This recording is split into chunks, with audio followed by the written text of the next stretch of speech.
It's okay students, आज का जो है इंडियन पॉलिटी के पार्ट 5 सेशन में हम आप लोगों को सुप्रीम कोर्ट ऑफ इंडिया के बारे में बताने जा रहे हैं। 5 काइंड इंफॉर्मेशन हम इसमें क्या डिस्कस करने वाले हैं। एक तो सुप्रीम कोर्ट ऑफ इंडिया का गठन, मतलब सुप्रीम कोर्ट ऑफ इंडिया अर्थात सर्वोच्च न्यायालय की एक तो स्थापना के बारे में डिस्कस करेंगे। फिर सुप्रीम कोर्ट ऑफ इंडिया में चीफ जस्टिस की नियुक्ति एंड अन्य जजेस की नियुक्ति के बारे में बात करेंगे। फिर उनके नियुक्ति के साथ साथ उनके वेतन भत्ते इत्यादि इत्यादि पर डिस्कस करेंगे। और फाइनली इम्पीचमेंट मतलब उस पर महाभियोग, इन पर डिस्कस करने वाले हैं। और साथ में ही कुछ क्वेश्चंस छोड़ेंगे जो आप लोगों को कमेंट बॉक्स में उनके हमें आंसर करने हैं। तो हम यहाँ पे शुरुआत ही क्वेश्चनिंग से करते हैं, ठीक है। तो सबसे पहले तो आप लोग हमें ये बताने का प्रयास करें कि क्या आपको पता है कि भारत में प्रथम सर्वोच्च न्यायालय की स्थापना कब हुई। प्रथम सर्वोच्च न्यायालय की स्थापना कब हुई थी, ये आप सभी को हमें कमेंट्स बॉक्स में बताना है। सेकेंड थिंग, प्रथम सर्वोच्च न्यायालय की स्थापना में कितने जज थे और प्रथम सर्वोच्च न्यायालय भारत में कहां स्थापित हुआ था। ये मेरे 3 क्वेश्चन हैं। पहला प्रथम सर्वोच्च न्यायालय की स्थापना कब हुई, दूसरा कहां हुई, और तीसरा क्वेश्चन है कि सर्वोच्च न्यायालय में जो प्रथम सर्वोच्च न्यायालय की स्थापना हुई थी उसमें कुल कितने जजेज का प्रावधान था, उसमें कुल कितने जजेज का प्रावधान था। ये हमारे 3 क्वेश्चंस हैं। इन 3 क्वेश्चंस को आप लोग मुझे कमेंट्स बॉक्स में लिख करके बताएंगे, ठीक है। और इसके साथ अब हम सर्वोच्च न्यायालय पर डिस्कस करने जा रहे हैं। तो सबसे पहले तो ये जान लीजिए कि सर्वोच्च न्यायालय की जब हम बात करेंगे तो सर्वोच्च न्यायालय की शुरुआत होती है, बिगिनिंग होती है भारतीय संविधान के अनुच्छेद 124 से। कहां से? 124 से, अर्थात article 124 of constitution of India says that or states that there shall be a Supreme Court of India.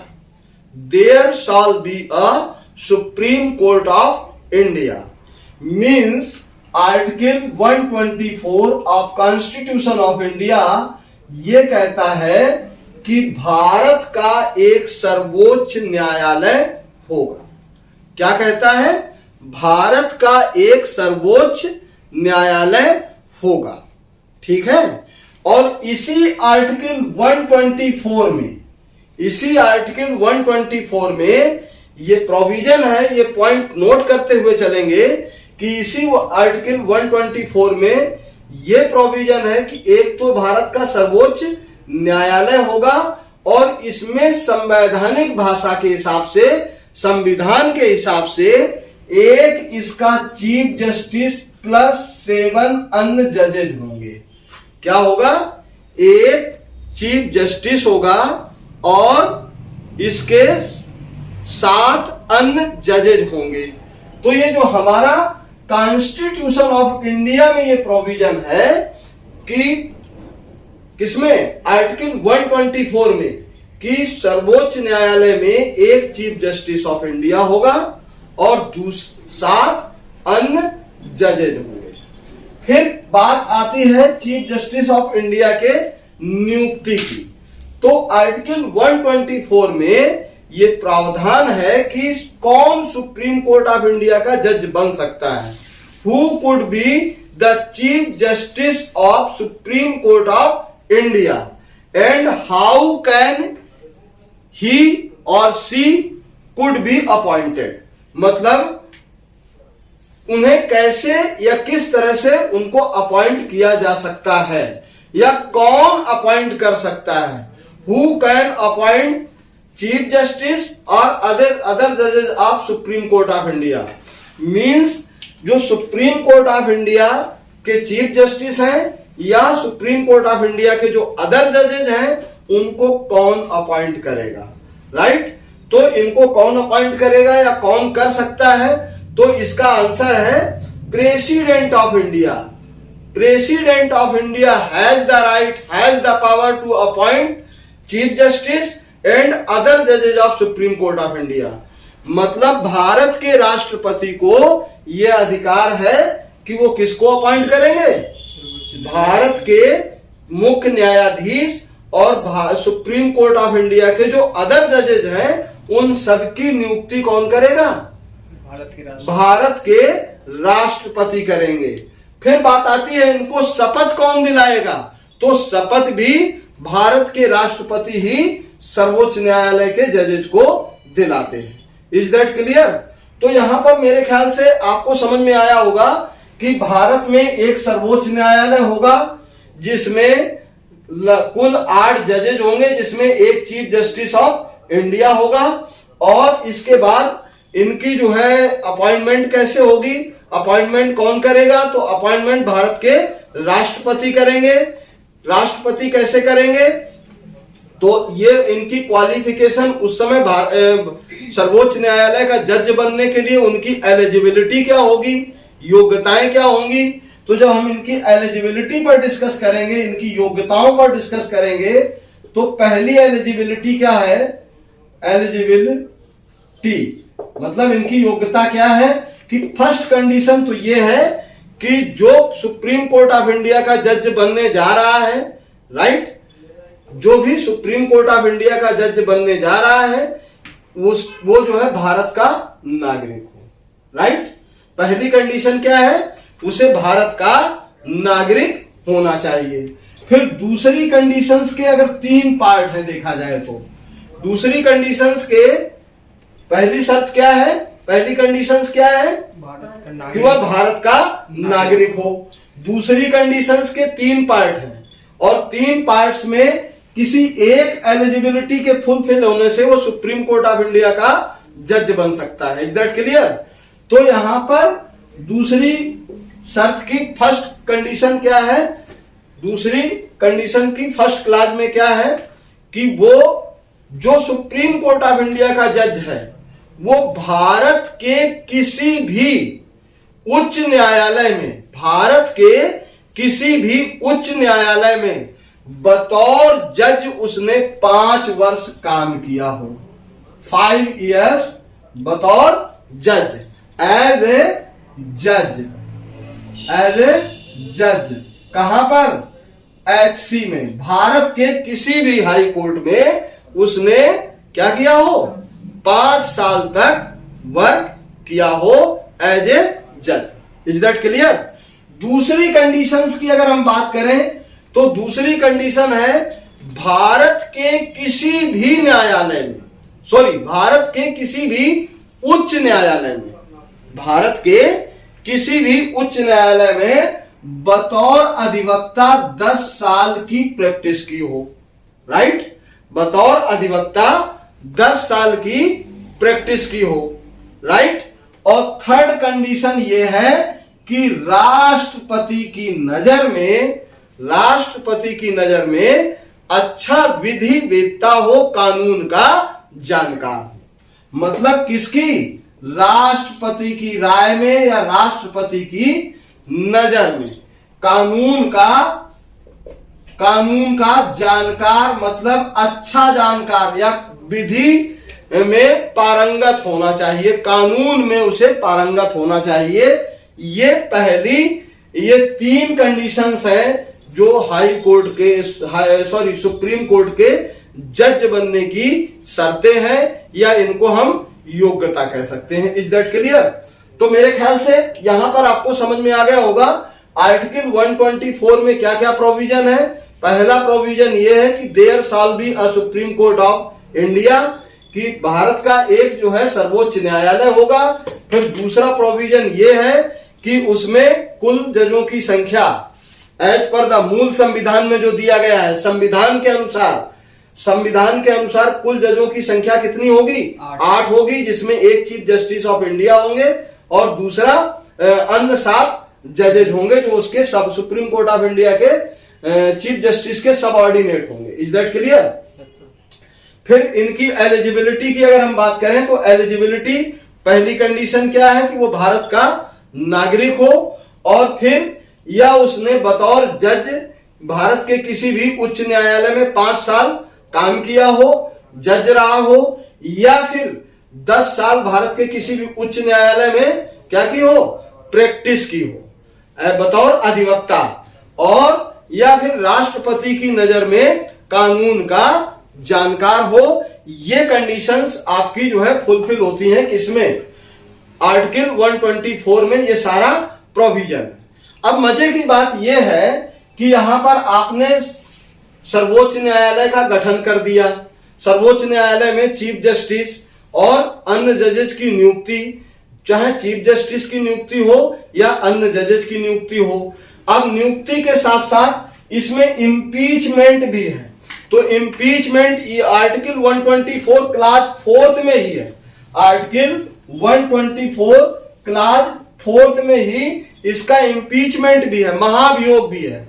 महाभियोग इन द सेंस अगर सुप्रीम कोर्ट ऑफ इंडिया के किसी भी जज के खिलाफ महाभियोग चलाना हो, उसे उसके पद से हटाना हो, तो हम कैसे हटाएंगे, राइट? तो आपकी जानकारी के लिए इतना काफी है कि जो प्रक्रिया भारत के राष्ट्रपति को उसके पद से हटाने के लिए की जाती है महाभियोग चला करके, सेम प्रक्रिया सुप्रीम कोर्ट ऑफ इंडिया के किसी भी जजेज को हटाने के लिए की जाती है। अब किसी भी जजेज को हटाने के लिए क्या करना पड़ता है, हमें क्या करना पड़ता है, क्या करना पड़ेगा, राष्ट्रपति को हटाने के लिए क्या करना पड़ता है, महाभियोग चलाया जाता है। और महाभियोग कहां चलता है, संसद में, पार्लियामेंट में, और पार्लियामेंट के किस सदन में, तो स्पेसिफिक सदन नहीं है, भारत की जो पार्लियामेंट है, पार्लियामेंट के किसी भी सदन में यह महाभियोग चलाया जा सकता है, राइट? तो यहां पर इसी तरीके से सुप्रीम कोर्ट ऑफ इंडिया के जजेस को हटाने के लिए भी हमें क्या करना पड़ेगा, महाभियोग चलाना पड़ेगा। महाभियोग पार्लियामेंट के किसी भी सदन में हम चला सकते हैं, और महाभियोग चला करके वो 2/3 मेजोरिटी से पास भी होना चाहिए। अब 2/3 मेजोरिटी क्या होती है, जो सदन के कुल सदस्यों की संख्या के 2/3 बहुमत अगर मिलता है तभी उसे हटाया जा सकता है। अच्छा, महाभियोग चलाएंगे किन किन परिस्थितियों में, तो महाभियोग चलाने की परिस्थिति पहली ये है कि सिद्ध कदाचार। सिद्ध कदाचार का मतलब ये होता है कि ये सिद्ध हो रहा हो किसी भी एंगल से कि जो सुप्रीम कोर्ट ऑफ इंडिया का जज है उसने मिसबिहेव किया है या कॉन्स्टिट्यूशन ऑफ इंडिया का वायलेशन किया है, राइट?